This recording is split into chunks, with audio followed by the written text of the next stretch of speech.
Right, it is April 27th. I have the wrong date on here. This is the database team sync. Jose cannot join us today. He's got another stand up, but there are no new issues to address. So we're all good. Let me share my screen. We can run through the board.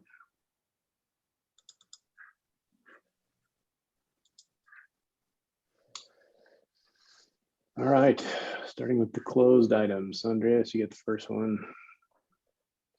Yeah, I closed that one. We had it open for a long time. There was good feedback on the issue. We've rolled it out to database maintainers and more people can actually start using it. We haven't yet advertised that, but I just wanted to close that issue for now. Okay, is there a next step? Do we need to advertise it, or is there more work that we want to do before we advertise? I think we need to do a little bit more work, make it more robust. I think we were already seeing that database lab is pretty busy at times, so we might want to be a bit careful before we fan it out more. Okay. Who has the next one? That probably got moved. Maybe not.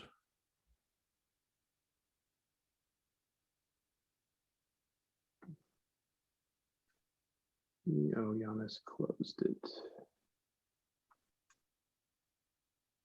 Okay.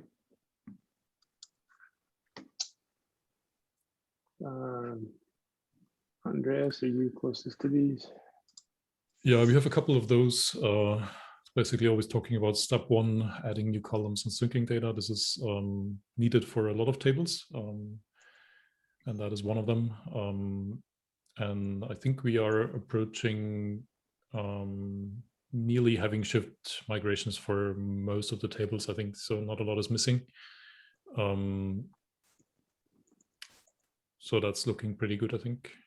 And step two is gonna like, once we have added the migrations for those tables, we're gonna look at this the next step. Okay. I think you get most of the rest of the column, Andreas. Don't know what is issue closing machine.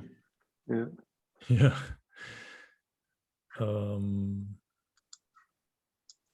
That was the one about the long jobs getting stuck, making the pipeline run just forever. So if you had an inline migration, say a foreign key migration, it would just like time out all of our migration jobs.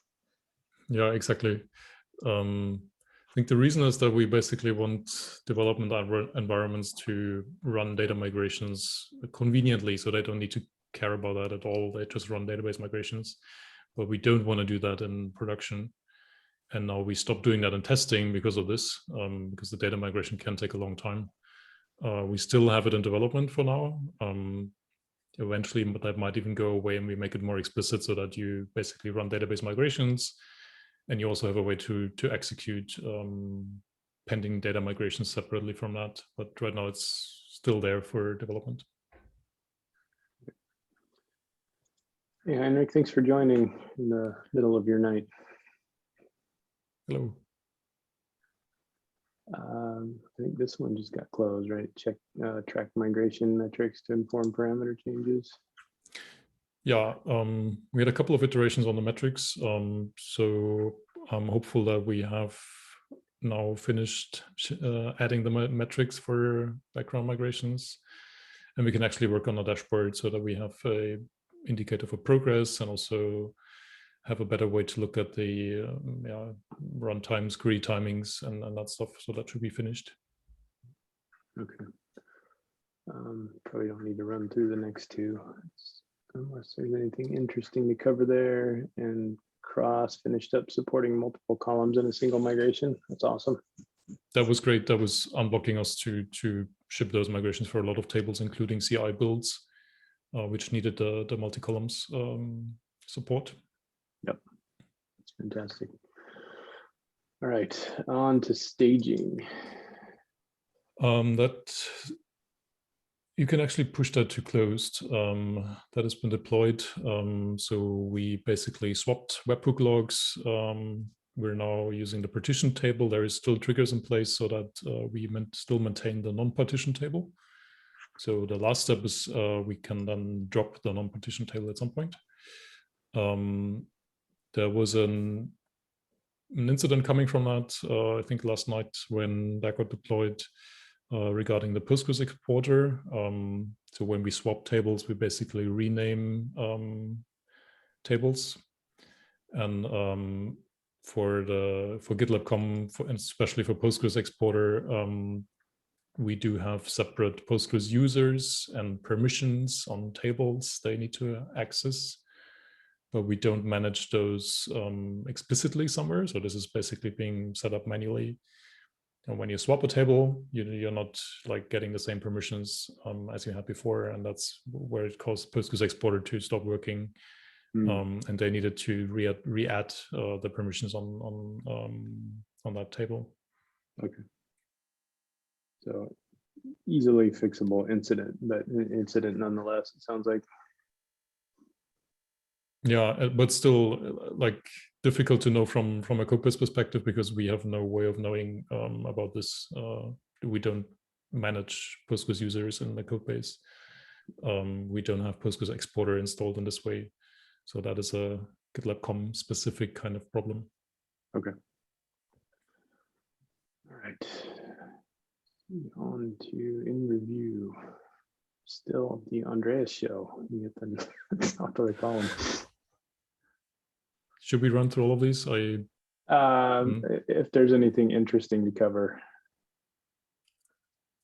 So the read mostly thing is currently on hold, but I'll pick it up sometime this week.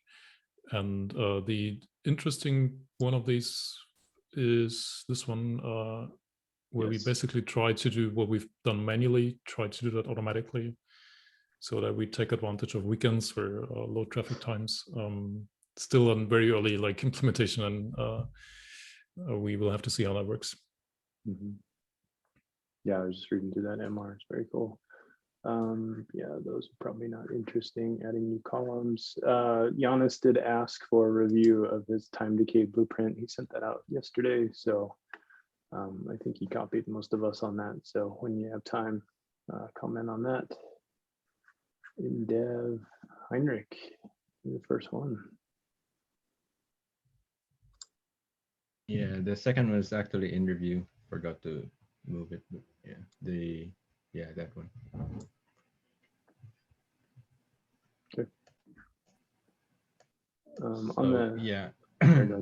This is the admin panel, and I've talked about it a bit in the issue. Like I could probably just reuse some elements that we already use in the admin section, because we use tables a lot, and most likely this would be something like tabular, right? And yeah, so I just needed something from my other MR, which also adds the failed status to the enum for batch migrations, the parent row, because we don't have a failed right now. And I thought it would be useful in like this admin panel to separate like those that have that are running, that are failed, and those that have completed, right? Because those failed ones are those that are running are the more interesting ones, and those would have like buttons for adjusting or for retrying or all that. Yeah. So that will be failed state of a full migration, not only for a job of the migration. Yeah. So what I'm doing is like the other MR I'm doing is doing some retries, right? And we have like a max attempts. And so if all the jobs are not retryable anymore, like they're over their max attempts, and we still see failed jobs, and we mark the parent as failed, so it shows up in the admin panel as failed, and user could probably click retry or something to reset the attempts or something like that. Yeah. Cool, that makes sense. And if I recall correctly, there was also a discussion on this one with regarding to input from UX design, and I think people essentially said proceed, no immediate concerns, but I think at least people are now in the loop. Yeah. If you need anything, just holler and I'll organize it somehow. Yeah, and I posted a question this morning. Do you need any actual UI help? I think the only front-end developer we have in all of enablement is Zach on which team's he on? I forgot. And he's awesome. He's in Geo. That's right. So I have no idea as to his availability, but he would be where I would start if Heinrich, if you need any UI help. Yeah, sure. I'll let you know if you front-end or UX support is needed. Okay. Ollie's not here. This one's not assigned, but it's in dev.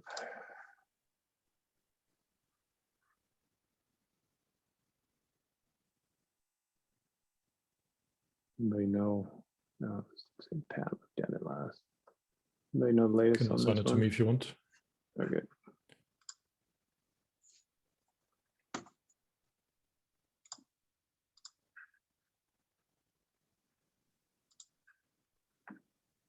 I had an issue that was in dev, but I didn't mark it as in dev, so it didn't show up. So I'm sorry about that. Oh, Alex, I'm the terrible. worst. It's report state and clone ID. Sorry. That's all right. It is now. Yay. I don't know if there's anything interesting to talk about on it, but still working on it. So. Cool. All right. And then we don't need to go through the ready for development. We don't know that we need to go through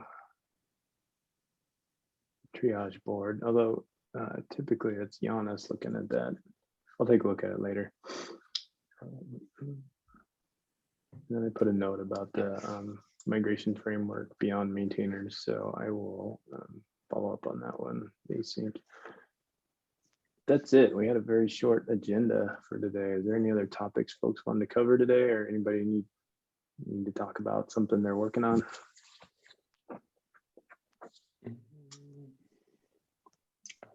I liked going through the build board first. I thought that was neat. I thought that was. I feel like we covered a lot of the stuff that we were covering, kind of when we just had items. Not a question, just a comment. yeah, Alex, wherever I go, like I feel a little bit bad, you know. There's a build board, so I have like a stack of like 5 billboards on my Chrome right now, which is actually gets a little bit difficult. Consistency is good. Chun asked me why we had meetings twice a week, and I put the note up here. So I thought I had updated the handbook page to cover this, but Thursdays are optional. And if anybody has any topics they want to cover, sometimes we end up just having a coffee chat about random stuff on Thursdays. So it's not meant to go over the same topics we go over on Tuesday. I have since updated the handbook to reflect this. One thing that did come out of like reviewing our team processes is we do typically set aside the first Thursday after a milestone close to do the retro if it's not already been done, because the feedback from the team was, let's do this synchronously. Sometimes it doesn't feel as meaningful if we don't talk about it. So actually this Thursday would be, if we haven't done the retro, which I don't think anybody has, would be our first opportunity to do it. So I'll put it on the agenda to talk about the retro this Thursday, but it's not required. If you've done the retro asynchronously and you have other things to work on, you do not have to come to Thursday meetings. So, and then I don't know how many folks know about the engineering allocation effort, but as part of that work, I'll link the agenda and the issues here. But as part of that, I need to label issues and add weights to them so that we can dog food our roadmap. Let's see this one.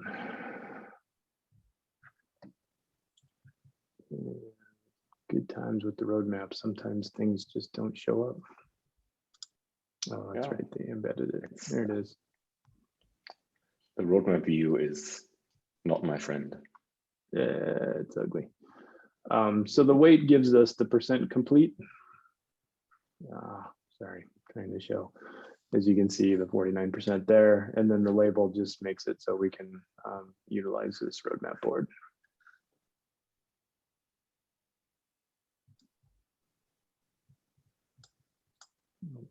Below. All right.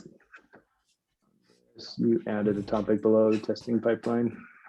Yeah, Alex, I saw your comment on that. You were basically asking like, what is the version 1 that we're targeting, right, for database testing, or perhaps even what is the version 2 that we want to do? And I think you're totally right on that. I think we should define that better, for sure. It doesn't have to be like super. It doesn't have to be like super well defined. I guess I was just thinking like at a high level, figure out kind of just what we want our minimum or viable to be, and just like then we get a milestone we get to celebrate. Yeah, exactly.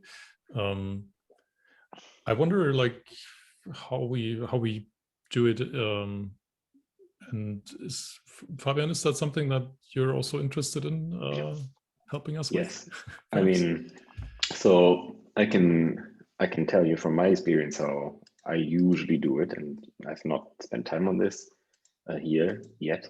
So we often like group everything in an epic, and then essentially are pretty strict on like what we add or remove, right? And lay out in the epic description sort of what is the minimal functionality that we expect for that iteration, right? And kind of say, okay, you know, this is how we expect this to look, depending on that. You know, we tried like I try to control the scope of those, right? Because there's often a lot of scope creep, right, over time, right? Where it's like, oh, you start doing it, right? And you figure out, oh, we should really think about this and think about that. And then epics get longer and longer. And I'm starting to be a little bit more rigorous with saying, okay, the first thing that we can actually roll out will have roughly, you know, these specific functionalities, and that's it. And anything else will move to the next epic for the next iteration. And that means that there is a definite point in the future where you are going to close this epic and you're going to release it in a release post. And here maybe it's internal.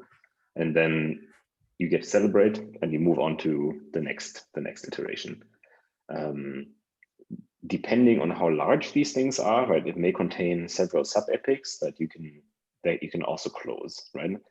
So you may have like a relatively large epic. It's like, okay, if we are able to do all of this sort of background migration stuff, including automatic scaling, that's sort of the first thing that we can close off, right? That's like 33% of the entire epic. And then there are like a couple more things. That's usually how I do that. I'm happy to help here. I think Alex actually has a great understanding of that kind of process from Geo as well. So maybe we can get together and hash this out. Does that make sense? Yeah. And that's by no means a criticism at all, right? It's just, that's kind of what we can usually do. And I think that helps sort of define when is it good enough to actually roll out, right? And what does that mean? Because there's often a lot of things that could be done. Yeah, that's great. I think we're, in terms of like defining what we want and how that should look like, I think we're still a little bit in that sort of MVP state. We have something working, but we've never really talked about what we actually want in the end, or how that should look like. Yeah. What about, I mean, my this week is super busy, but maybe, like, I don't know who would like to be involved in that discussion. Alex, so yeah, we have to push it into the afternoon, which is impossible for me this week, but I don't think it's super urgent. What I can offer is I'll take a look already, right, and make some suggestions, and we can do a little bit of async, but maybe for our next meeting, it may make sense to like spend 30 minutes on sort of going through it and gathering some thoughts. Yeah, that sounds good. Thank you. I also, like, I'm a very strong proponent of using these templates for that we actually have. I often delete things that are not necessary. It's like my typical sort of problem to solve, right? Proposal, success criteria, you know, like additional stuff, because it helps so it helps me like to put it into sort of a standardized format. Where do we have those templates? Oh, sorry, go ahead. Yeah, so the issue templates, I'm not sure we actually have epic templates. So I copy the issue template over. And because I have so many epics, I now just copy epics from that I created and delete the content and just keep the skeleton, because I'm pragmatic and feel very little shame. I was just going to say, for what it's worth, it feels like we have a lot of that information in the blueprint already. It's really a matter of just deciding what parts of the blueprint represent our minimum and what parts represent viable. Also, I wanted to say that the blueprints are awesome. Like, I think you guys do a really great job with blueprints. Cool, that's good to hear. Okay, then next week we break it down. Of all of this. Yeah. Sorry, it's like I really like this, seeing the progress on these backlink migrations and the excitement that it generates as well, at least in the team. I think Yannis is very excited about that, and I think it's really nice to see.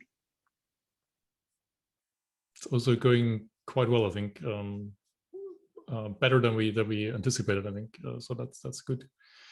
At the end of the milestone, we're gonna be like more confident with timelines and not having that overflow happen ultimately, and that's gonna be good. But different topic.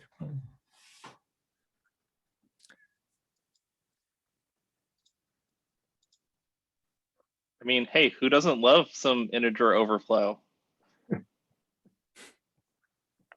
Yeah, actually, like I spoke with a friend of mine who, you know, also works in software and about the state of our database, right? And I said, like, so if you look at the, like, we have these large tables, what do you think could go wrong? And I said, like, well, you know, the primary key could overflow, but I reckon that would have been something that by now is no longer an issue. And I'm just like, yes, let's like continue walking. It's fine. Right? So. You guys have heard about the classic case of integer overflows? This like Civilization. Has anyone here played Civilization? So in the first Civilization game, one of the Civilization is like this. It's like a civ builder. So you have like everyone has their own country and there are AI players, and each person gets like a historical figure that is their leader, right? And in the first version of Civilization, Gandhi always went straight to nukes. And people were like, whoa, that's really intense. Because what happened was they set his passive score all the way at the bottom. So they had this bug, which was like his peacefulness score would underflow. And so he would end up at the opposite end after like a few turns. So he would be like peaceful for like a couple of turns and then like straight to nukes. Anyway. I hadn't heard that one. I thought you were going to go to the YouTube Gangnam Style overflow. Did y'all hear about that one? So you know the video and the song I'm talking about, right? Well, yes. YouTube stored their view count in an integer, and his video became so popular that it overflowed the counter, and they had to quickly fix that.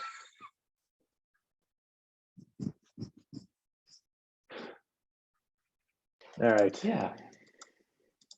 Any other topics, or folks want some time back? Time, please. All right. Yeah, we'll take the time as well. It's good seeing everybody. Awesome progress this week. See you. Thanks for staying up, Heinrich. Good to see everybody. See ya. Cheers.